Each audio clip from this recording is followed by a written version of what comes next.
इदा सी राजविंदर सिंह, मैं ना जो 7वीं क्लास पढ़ता ही सन 71 की गल, 3 दसंबर 1971 ਨੂੰ इंडिया की तो पाकिस्तान की जंग लगी सी। मैं ना उदों वो सियाल के दिन से तो उदों ही जन्म साखी पढ़ते होंगे गुरु गोबिंद सिंह की, तो वो हत्थ लिखत जन्म साखी साढ़े को और प्रमाणिक सी वाकई। तो उस रात को जदों ही जन्म साखी पढ़ते सी, उस तो पहले मैं तुहानूं इन्नी गल दस देवां कि साडे ना दलान दे विच मतलब बाजार तक लोग आके बहिंदे सी, जिहड़े हिंदू लोग सी ना उदों बड़े चंगे सी लोग, बाद दे विच ही लड़ाइयां पईयां। वो साडे घर आके बह के जदों तक मैं जन्म साखी पढ़ते रहना, उन्होंने सुनते रहना, मैं पलक ते बैठ के पढ़ता हुंदा, बाकी सारे भुल्ले बैठे। तो वो गुरु गोबिंद सिंह की जन्म साखी की मैनूं ओहदियां जानी मैं घट कमां तो मैनूं 50% गल्लां तो वैसे ही याद आ, क्योंकि बचपन दे विच पढ़ी होई गल्लां याद रहिंदियां। 3 दसंबर 1971 ਨੂੰ इंडिया पाकिस्तान की जंग लगी। उस रात को साडी साखी उत्थे आ गई सी जिथे गुरु गोबिंद सिंह के भविष्य वचन दिते हुए, तो गुरु गोबिंद सिंह के 500 भविष्य वचन आ, 500 जिन्हां दे विच महाराजा रणजीत सिंह का राज, जिन्हां दे विच अंग्रेज़ां दे आउण दा ते जाण दा टाइम, ते जिन्हां दे विच इह वी लिखिया सीगा कि जदों अंग्रेज़ जाणगे ते भारत विचों एक पाकियां दा देश वखरा करके जाणगे, पाकियां दा देश, ये गल कही लिखिया सी जाऊ उन्हां दे विच। अच्छा, जे आपां इहनूं मंन लईए भी किसी होर ने लिख दित्ती है, जे आपां कह दईए ना कि हुण दी लिखी होऊगी, पाकिस्तान तो बाद दी लिखी, कई लोग इदां दीयां गल्लां करदे हुंदे आ, बट ਉਹਦੇ 'ਚ लिखिया ਸੀਗਾ कि पाकियां ਦਾ ਇੱਕ ਵੱਖਰਾ ਮੁਲਕ ਬਣ ਜਾਊਗਾ। ठीक है, ਹੁਣ 1947 'ਚ अंग्रेज़ गए तो उन्होंने इंडिया पाकिस्तान ਵੱਖਰਾ कर ਦਿੱਤਾ, बन गया पाकियां देश। उतों अगे उन्होंने विच ਇਹ लिखिया ਸੀ कि उस तो बाद भारत की, हिंदुस्तान की ते इस पाकियां दे देश की आपो विच 2-3 जंगां लगणगीਆਂ। एक जंग इहो जी लगूगी जिस जंग तो बाद ढाका बंगाल वखरा मुल्क बनेगा, ढाका बंगाल वखरा मुल्क बन गया। ये साखी उहदे विच शब्द लिखे सी। हुण जेकर ढाका बंगाल की पहलां लड़ाई हो के बन चुकिया हुंदा बांग्लादेश, फिर आप मान लीए कि आम जिन्हें मर्जी लिख दी, तू लिखती मैं लिखती, नहीं। ये 3 दसंबर 1971 की रात को मैं जन्म साखी पढ़दा तो तड़के 3 बजे तक पढ़ता रहा, क्योंकि आनंद बड़ा आता है। तो जन्म साखियां उहदे विच ही जिहड़ा जिद्दां दरबार साहिब दे अटैक होया 1984 वाला, उहदे विच ही गल लिखी सीगी कि दिल्ली अपने रंडी का राज चले, दिल्ली तख्त पर रंडी का राज चले, फौज बड़े हरमंदर में, इतना खून बहे कि घोड़े का खुर भज जाए। जे घोड़े का खुर भेजना तो मतलब 4-4 इंच खून बह जाऊगा, 4-4 इंच खून हो तां ही घोड़े का खुर भेजूगा, मन के चलो 3-3 इंच मान लीए। ठीक है, हुण जदों ये साखी मैं पढ़ी तो मेरे पिता जी जिहड़े अकाली सीगे ते असली सिख भी सीगे, वो इदां सिर फड़ के बह गए, इदां हत्थ रख के बह गए। वो जिहड़े नाल दे बंदे साडे पंडित बैठे वो जनसंघी सीगे, उदों जनसंघ दा तां अकाली दल दा अलायंस सीगा उदों भी।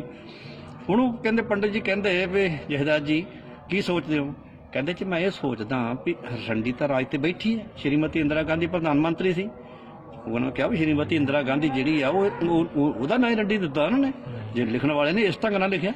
हुण वो तख्त ते बैठी है, मतलब है हरमंदर साहिब फौज बढ़ूगी ਉਹਦੇ ਰਾਜ ਦੇ ਵਿੱਚ। अच्छा, ਉਹਦੇ ਨਾਲ ही ये गल चल पई भी फिर एक वड्डी जंग होगी तो ढाका बंगाल वखरा मुल्क बनूगा। हुण ये जन्म साखी का इंटरस्टड पार्ट इन्ना ज़्यादा सीगा, भगत बचन वाला तो मेरे तो रिहा ना जाए। मैनूं बार बार मेरी माता जी कहना चल नरमल बस कर हुण, तड़के 3 बजे तक साखी पढ़ते रहे। दूजे दिन रेडियो से खबर आ गई कि पाकिस्तान ने इंडिया पर हमला करता, जंग लग गई है, और वो उधर ही ब्लैकआउट हो गया। ब्लैकआउट हो गया तो जन्म साखी का बाकी का पार्ट पढ़ने वाला रह गया, क्योंकि वो दरवाजा में जिन्ने मर्जी आप कपड़े ला के फिर भी लाइट बाहर जाती थी, उदों दीवे भी नहीं जगाउण दिंदे सीगे। जिथे किते लाइट बलदी दिखदी सी उत्थे वो बंब सुੱਟ दिंदे, हनेरे च नहीं सी पता लगता पाकिस्तानियों नूं, इस करके ब्लैकआउट किया सी। हुण उत्थे की होया, वो जंग लग गई 3 दसंबर नूं। 17 दसंबर की रात नूं 8 बजे जंग बंद हुई सी, 17 दसंबर की, क्योंकि 14 दसंबर को संयुक्त राष्ट्र UNO दे विच अपना विदेश मंत्री सरदार सवर्ण सिंह जिहड़े अपने शंकर पिंड तो सीगे जलंधर जिले के, तो उधरों जिहड़ा जुल्फकार अली भुट्टो सी वो विदेश मंत्री सी, क्योंकि वो तो जनरल जहीर खान राष्ट्रपति सी पाकिस्तान का, तो जिहड़ा जुल्फकार अली भुट्टो है उदों विदेश मंत्री सी। मैं सियासत में मेरे पिता जी होने करके मैनूं सियासत का भी सारा पता। उन्होंने उत्थे जाके फिर उन्हें वो रोया, सच्ची मुच्ची रो के उन्हें कहा भी साडी मदद करो, पाकिस्तान मर जाना। तो फिर UNO ने फैसला करता, इंडिया को कहा भी जंग बंद करो। तो फिर उत्थे अपने विदेश मंत्री सरदार सवर्ण सिंह ने कहा कि असीं 17 तरीक नूं रात नूं 8 बजे जंग बंद करांगे।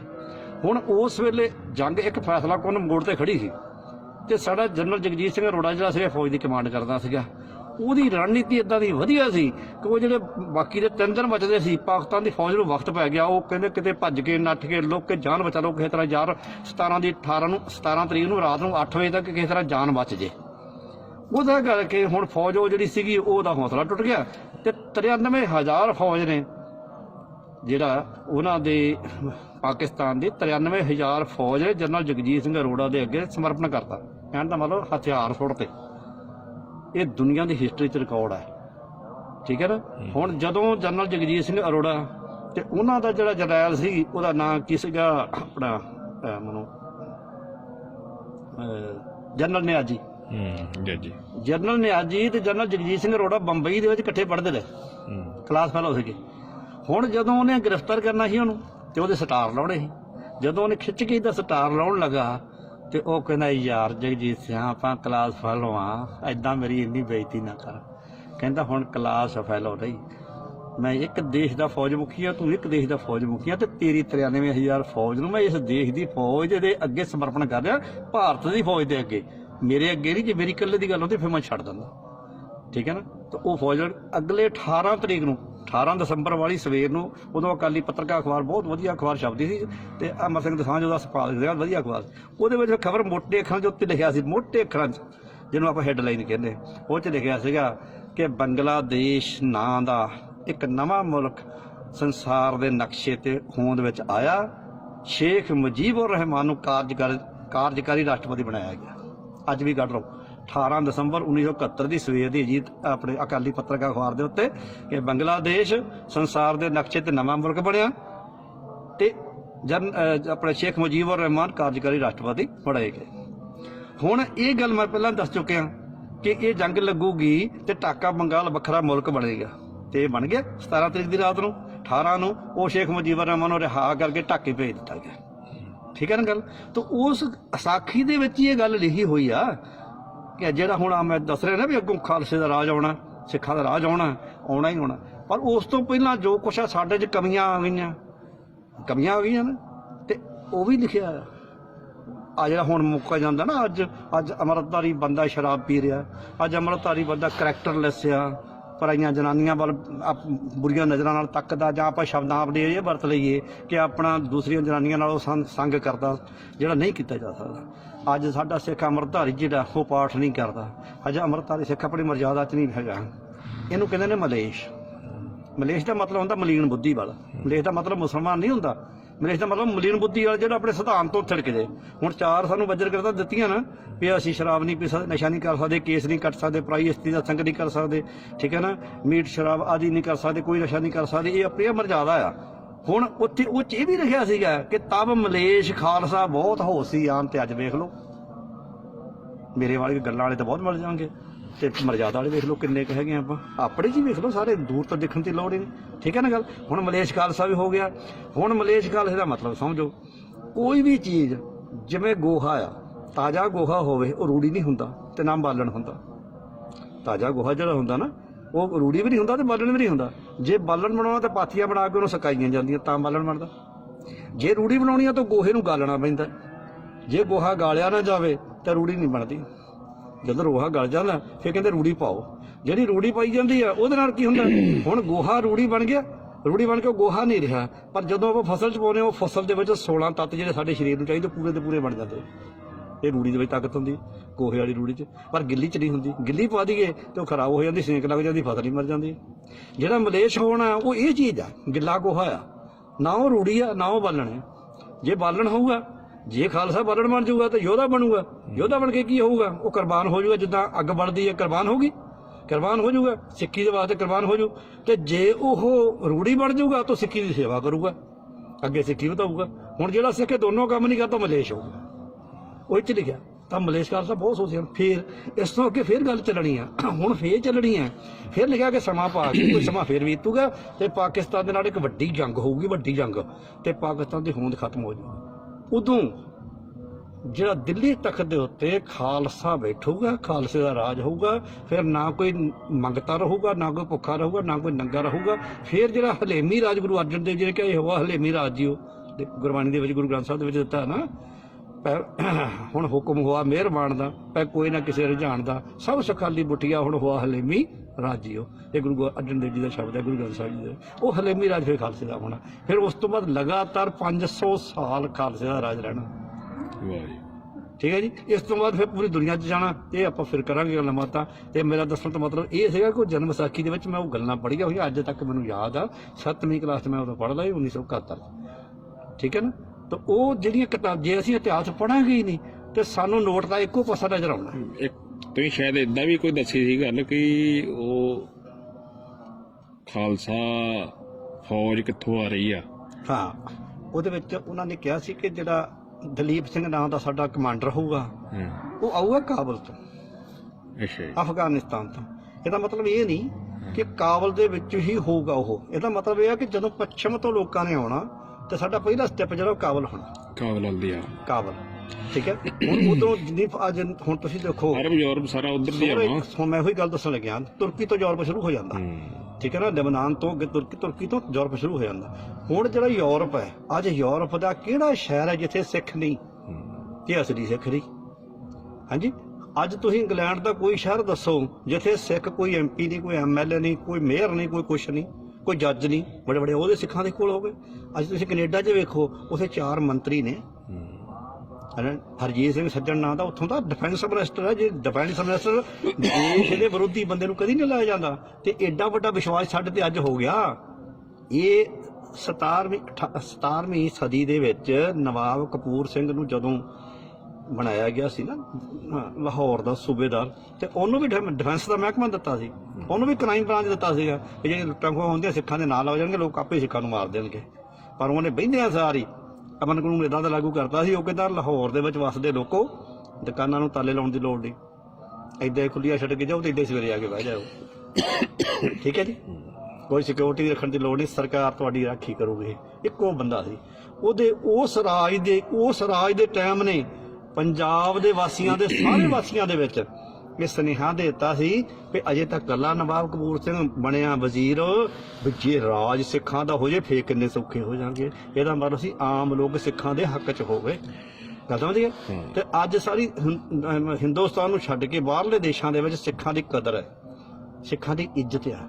ਪਰ ਸਾਡੇ ਦੇਸ਼ ਦੇ ਵਿੱਚ ਇੱਕ ਫਿਰਕਾ ਪ੍ਰਸਤੀ ਦਾ ਇੱਕ ਇਹੋ ਜਿਹਾ ਬੋਲਬਾਲਾ ਚੱਲਦਾ, ਜਿਸ ਬੋਲਬਾਲੇ ਦਾ ਕਰਕੇ ਕੁਝ ਲੋਕ ਇਹ ਸੋਚਦੇ ਆ ਕਿ ਸਿਰਫ ਸਾਡੀ ਮਨੌਤ ਹੋਣੀ ਚਾਹੀਦੀ ਹੈ, ਜਦ ਕਿ ਇਹ ਦੇਸ਼ ਕੈਨੇਡਾ ਦੀ ਤਰ੍ਹਾਂ ਆ। ਇੱਥੇ ਵੱਖ-ਵੱਖ ਧਰਮ ਆ, ਸਿੱਖ ਧਰਮ ਵੀ ਹੈ, ਹਿੰਦੂ ਧਰਮ ਵੀ ਆ, ਮੁਸਲਿਮ ਵੀ ਆ, ਬੋਧੀ, ਈਸਾਈ, ਜੋਗੀ, ਹੋਰ ਬਹੁਤ ਮਤੰਤਰਾਂ ਹੈਗੀਆਂ। ਅਸੀਂ ਕਿਸੇ ਦੇ ਉੱਤੇ ਇੱਕੋ ਕਾਨੂੰਨ ਲਾਗੂ ਨਹੀਂ ਕਰ ਸਕਦੇ। ਹਰ ਇੱਕ ਦਾ ਧਰਮ ਆਪਣਾ ਆ। ਠੀਕ ਹੈ। ਉਹਦੇ 'ਚ ਅਸੀਂ ਦਖਲਅੰਦਾਜ਼ੀ ਨਹੀਂ ਕਰ ਸਕਦੇ, ਪਰ ਅੱਜ ਹੋ ਰਹੀ ਆ। ਉਸ ਦਖਲਅੰਦਾਜ਼ੀ ਦਾ ਕਰਕੇ ਸਾਡਾ ਦੇਸ਼ ਜਿਹੜਾ ਉਹ ਖਰਾਬ ਹੋ ਰਿਹਾ। ਤੇ ਇਸੇ ਕਰਕੇ ਜਿਹੜਾ ਉਧਰ ਬਾਹਰਲੇ ਲੋਕ ਬੈਠੇ ਆ ਉਹ ਏਡੇ ਵੱਡੇ ਯੋਧੇ ਬਣ ਰਹੇ ਆ ਕਿ ਜਦੋਂ ਉਹਨਾਂ ਨੇ ਫੌਜ ਬਣਾ ਕੇ ਆਉਣਾ ਤੇ ਫਿਰ ਉਹਨਾਂ ਨੇ ਪੰਥ ਦੇ ਉੱਤੇ ਆਪਣੇ ਆਪ ਨੂੰ ਨਿਸ਼ਾਵਰ ਕਰਨਾ, ਕਿਉਂਕਿ ਸਾਡਾ ਤਨ ਮਨ ਧਨ ਸਭ ਸਮਗੁਰ ਕੋ ਹੁਕਮਨੀ ਪਾਈ ਵਾਲੀ ਗੱਲ। ਫਿਰ ਦੇਸ਼ ਦੇ ਉੱਤੇ ਸਾਡੇ ਦੇ ਆ ਕੇ ਉਹ ਜੰਗ ਹੋਣੀ ਆ। ਫਿਰ ਸਾਡੀ ਦਿੱਲੀ ਤਖਤ ਦੇ ਉੱਤੇ ਖਾਲਸੇ ਦਾ ਰਾਜ ਹੋਣਾ। ਰਾਜ ਖਾਲਸੇ ਦਾ ਹੋਣਾ ਜ਼ਰੂਰੀ ਨਹੀਂ ਕਿ ਉਹ ਖਾਲਸਾ ਸਿਰਫ ਪੰਜਾਬ ਦਾ ਜੰਮਿਆ ਹੋਵੇ ਜਾਂ ਇੰਡੀਆ ਦਾ ਜੰਮਿਆ ਹੋਵੇ, ਉਹ ਬਾਹਰੋਂ ਵੀ ਹੋ ਸਕਦਾ। ਇਹਦੀ ਵੀ ਕੋਈ ਡੇਟ ਯਾਦ ਆ ਕਿ ਨਹੀਂ? ਇਹਦੀ ਡੇਟ ਨਹੀਂ ਹੈਗੀ ਯਾਦ, ਕਿਉਂਕਿ ਉਹਨਾਂ ਨੇ ਡੇਟ ਕੋਈ ਵੀ ਨਹੀਂ ਉੱਥੇ ਲਿਖੀ ਸੀ। ਦੇਖੋ ਡੇਟ ਨਹੀਂ ਲਿਖੀ ਸੀ, ਉਹ ਸਾਰੀਆਂ ਸਾਖੀਆਂ ਡੇਟ ਨਹੀਂ ਲਿਖੀ ਸੀ। ਬਟ ਉਹਨਾਂ ਨੇ ਇਹ ਦੱਸਿਆ ਸੀ ਕਿ ਤਕਰੀਬਨ 100 ਸਾਲ ਹਿੰਦੁਸਤਾਨ ਤੇ 100 ਸਾਲ ਪੰਜਾਬ ਤੇ, ਮਤਲਬ ਹਿੰਦੁਸਤਾਨ ਦੇ ਨਾਲ ਫਿਰ 200 ਸਾਲ ਹੋ ਗਿਆ। ਪਹਿਲਾਂ 100 ਸਾਲ ਅੰਗਰੇਜ਼ਾਂ ਨੇ ਹਿੰਦੁਸਤਾਨ ਤੇ ਆ ਜਾਣਾ ਸੀ, ਫਿਰ 100 ਸਾਲ ਪੰਜਾਬ ਤੇ। ਇਹਦਾ ਮਤਲਬ ਸੀਗਾ ਵੀ ਹਿੰਦੁਸਤਾਨ ਦਾ ਮਿਲਾ ਕੇ 200 ਸਾਲ ਬਣ ਜਾਂਦਾ ਤੇ ਪੰਜਾਬ ਦਾ 100 ਸਾਲ ਬਣਦਾ। ਅੰਗਰੇਜ਼ਾਂ ਦਾ ਤਕਰੀਬਨ ਕਿਹਾ ਸੀ 200 ਸਾਲ ਰਾਜ ਹੋਊਗਾ। ਉਸ ਤੋਂ ਬਾਅਦ ਫਿਰ ਵੰਡ ਕੇ ਜਾਣਗੇ, ਪੱਕੀਆਂ ਦੇਸ਼ ਬਣੂਗਾ। ਉਸ ਤੋਂ ਬਾਅਦ ਕੁਝ ਸਮਾਂ ਪਾ ਕੇ 2-3 ਜੰਗਾਂ ਲੱਗਣਗੀਆਂ, ਇੱਕ ਭਾਰੀ ਜੰਗ ਹੋਊਗੀ ਤੇ ਫਿਰ ਢਾਕਾ ਬੰਗਾਲ ਵੱਖਰਾ ਮੁਲਕ ਬਣੂਗਾ। ਇਸ ਤਰ੍ਹਾਂ ਮਤਲਬ ਕਹਿਣ ਦਾ ਗੁਰੂ ਗੋਬਿੰਦ ਸਿੰਘ ਜੀ ਨੇ ਜਿਹੜੇ ਆਪਣੇ ਭਵਿੱਖ ਵਚਨ ਦਿੱਤੇ ਆ, ਉਹ ਜਿੰਨੇ ਕਿ ਆਪਾਂ ਹੁਣ ਤੱਕ ਵੇਖੇ ਆ। ਦੇਖੋ 84 ਦਾ ਅਟੈਕ ਆਪਾਂ ਵੇਖਿਆ, ਸ਼੍ਰੀਮਤੀ ਇੰਦਰਾ ਗਾਂਧੀ ਪ੍ਰਧਾਨ ਮੰਤਰੀ ਸੀ, ਉਹਦੇ ਹੁਕਮ ਤਹਿਤ ਜਾਂ ਆਪਾਂ ਕਹਿ ਲਈਏ ਸਰਕਾਰ ਦੇ ਫੈਸਲੇ ਨਾਲ ਹਰਿਮੰਦਰ ਸਾਹਿਬ ਤੇ ਅਟੈਕ ਹੋਇਆ ਤਾਂ ਫੌਜਾਂ ਬੜੀਆਂ। ਉੱਥੇ ਜੋ ਕਤਲਾਮ ਹੋਇਆ ਉਹਦਾ ਤਾਂ ਅਜੇ ਤੱਕ ਕਿਸੇ ਕੋਲ ਰਿਕਾਰਡ ਹੀ ਹੈ। ਕਿਸੇ ਨੇ ਵਾਈਟ ਪੇਪਰ ਹੀ ਨਹੀਂ ਜਾਰੀ ਕੀਤਾ, ਨਾ ਸ਼੍ਰੋਮਣੀ ਗੁਰਦੁਆਰਾ ਪ੍ਰਬੰਧਕ ਕਮੇਟੀ ਨੇ ਕੀਤਾ, ਨਾ ਕਿਸੇ ਸਿੱਖ ਜਥੇਬੰਦੀ ਨੇ ਕੀਤਾ, ਨਾ ਕਿਸੇ ਸਰਕਾਰ ਨੇ ਕੀਤਾ। ਸਰਕਾਰ ਨੂੰ ਤਾਂ ਲੋੜ ਹੀ ਕੋਈ ਨਹੀਂ, ਸਰਕਾਰ ਥੋੜੀ ਚਾਹੁੰਦੀ ਹੁੰਦੀ ਆ, ਪਰ ਕਿਸੇ ਜਥੇਬੰਦੀ ਨੇ ਨਹੀਂ ਕੀਤਾ। ਪਰ ਸਮਾਂ ਪਾ ਕੇ ਸਾਰੀਆਂ ਚੀਜ਼ਾਂ ਹੋਣਗੀਆਂ। ਇਸ ਕਰਕੇ ਗੁਰੂ ਗੋਬਿੰਦ ਸਿੰਘ ਮਹਾਰਾਜ ਦਾ ਆਪਾਂ ਜਿਹੜਾ ਹੈਗਾ ਉਹ ਦੇਣ ਹੀ ਨਹੀਂ ਦੇ ਸਕਦੇ। ਜਿਨ੍ਹਾਂ ਨੇ ਆਪਣੇ ਪੁੱਤ ਹੀ ਸਾਡੇ ਤੋਂ ਨਿਸ਼ਾਵਰ ਕਰਤੇ, ਬਾਕੀ ਕੀ ਰੱਖ ਲਿਆ ਯਾਰ। ਆਪਾਂ ਕਿਸੇ ਨੂੰ 1 ਕਿਲੋ ਦੁੱਧ ਦੇ ਕੇ 6 ਵਾਰੀ ਸੁਣਾਉਂਦੇ ਆ, ਫਿਰ ਤੈਨੂੰ ਮਹੀਨਾ ਦੁੱਧ ਦਿੰਦੇ ਰਹੇ ਆ, ਹੁੰਦਾ ਨਾ। ਕਿਸੇ ਨੂੰ 100 ਦਾ ਨੋਟ ਮਦਦ ਦੇ ਦਈਏ, ਭੈਣਾ ਯਾ ਕੰਮ ਕਰ, ਉਦੋਂ ਮੇਰੇ ਕੋਲ 100 ਰੁਪਇਆ ਲੈ ਕੇ ਗਿਆ ਤੂੰ ਕਹਿੰਦਾ ਸੀ ਮੈਂ ਪਰਸੋਂ ਨੂੰ ਦੇ ਦੂੰਗਾ, ਤੈਨੂੰ ਮਹੀਨਾ ਹੋ ਗਿਆ ਮੁੜ ਕੇ ਦਿੱਤੇ ਨਹੀਂ। ਤੇ ਉਹ ਗੁਰੂ ਗੋਬਿੰਦ ਸਿੰਘ ਜਿਹਨੇ 9 ਸਾਲ ਦੇ ਵਾਸਤੇ ਇਸ ਦੇਸ਼ ਬਦਲੇ ਆਪਣਾ ਪਿਓ ਵਾਰ ਦਿੱਤਾ, ਜਿਹਨੇ ਪੁੱਤਾਂ ਨੂੰ ਜਦੋਂ ਘੋੜੀਆਂ ਤੇ ਚੜਾਉਣ ਦਾ ਟਾਈਮ ਸੀ ਉਦੋਂ ਮੌਤ ਦੀ ਘੋੜੀ ਚੜਾਤਾ ਸਾਡੇ ਬਦਲੇ, ਆਪਣੀ ਮਾਂ ਨੂੰ ਆਪਣੇ ਇਸ ਦੇਸ਼ ਦੇ ਬਦਲੇ ਕੁਰਬਾਨ ਕਰਤਾ, ਆਪਣੇ ਆਪ ਨੂੰ ਖਾਲਸੇ ਦੀ ਝੋਲੀ 'ਚ ਪਾਤਾ। ਤੇ ਇਤਨੀ ਵੱਡੀ ਕਿਹੜੀ ਚੀਜ਼ ਹੈ? ਠੀਕ ਹੈ ਨਾ। ਸੋ ਇਹ ਹੈ ਖਾਲਸਾ ਜੀ, ਰਾਜਵੰਦਰ ਸਿੰਘ ਜੀ। ਇਹ ਤਾਂ ਹੋਣਾ ਹੀ ਹੋਣਾ, ਇਹਨੂੰ ਕੋਈ ਦੁਨੀਆ ਦੀ ਤਾਕਤ ਨਹੀਂ ਰੋਕ ਸਕਦੀ। ਇੱਕ ਦੇਸ਼ ਦੀ ਨਹੀਂ ਗੱਲ, ਪੂਰੀ ਦੁਨੀਆ ਦੀ ਤਾਕਤ ਨਹੀਂ ਰੋਕ ਸਕਦੀ। ਇੱਕ ਨਾ ਇੱਕ ਦਿਨ ਗੁਰੂ ਗੋਬਿੰਦ ਸਿੰਘ ਮਹਾਰਾਜ ਦੇ ਬੱਚੇ ਜਿਹੜੇ 7 ਹੋਣੇ ਨੇ ਰਾਜ ਖਾਲਸੇ ਦਾ ਹੁਣ, ਤੇ ਆਪਾਂ ਉਹਦੇ ਵਾਸਤੇ ਆਪਣੇ ਆਪ ਨੂੰ ਯਾਰ ਕੰਮ ਕਰੀਏ ਯਾਰ, ਕੁਛ ਨਾ ਕੁਛ ਆਪਾਂ ਵੀ ਯੋਗਦਾਨ ਪਾਈਏ। ਮੈਂ ਇਹ ਕਹਿਣਾ, ਮੰਨ ਲਓ, ਦੇਖੋ ਪਹਿਲੀ ਗੱਲ ਰਾਜਵੰਦਰ ਸਿੰਘ, ਇੱਕ ਤਾਂ ਹੋਰ ਗੱਲ, ਚਲੋ ਮੈਂ ਇੱਥੇ ਹੁਣ ਇਹਨੂੰ ਗੱਲ ਨੂੰ ਛੱਡ ਦਿੰਦਾ, ਆਪਾਂ ਫਿਰ ਕਿਸੇ ਵੇਲੇ ਬਚਨ ਕਰਾਂਗੇ ਤਾਂ ਕਿ ਤੁਹਾਨੂੰ ਪਤਾ ਲੱਗੇ ਕਿ ਸਿੱਖ ਰਾਜ ਹੋਣਾ ਕਿਵੇਂ। ਠੀਕ ਹੈ ਨਾ। ਸੋ ਇਹ ਗੱਲਾਂ ਹੈਗੀਆਂ, ਤੇ ਆਪਾਂ ਇਹਨਾਂ ਚੀਜ਼ਾਂ ਨੂੰ ਸਮਾਪਤੀ ਕਰੀਏ, ਕਿਉਂਕਿ ਸਮੇਂ ਨਾਲ ਆਪਾਂ ਹਰ ਚੀਜ਼ ਦੇ ਉੱਤੇ ਚੱਲਾਂਗੇ। ਵਾਹਿਗੁਰੂ ਜੀ ਕਾ ਖਾਲਸਾ, ਵਾਹਿਗੁਰੂ ਜੀ ਕੀ ਫਤਿਹ।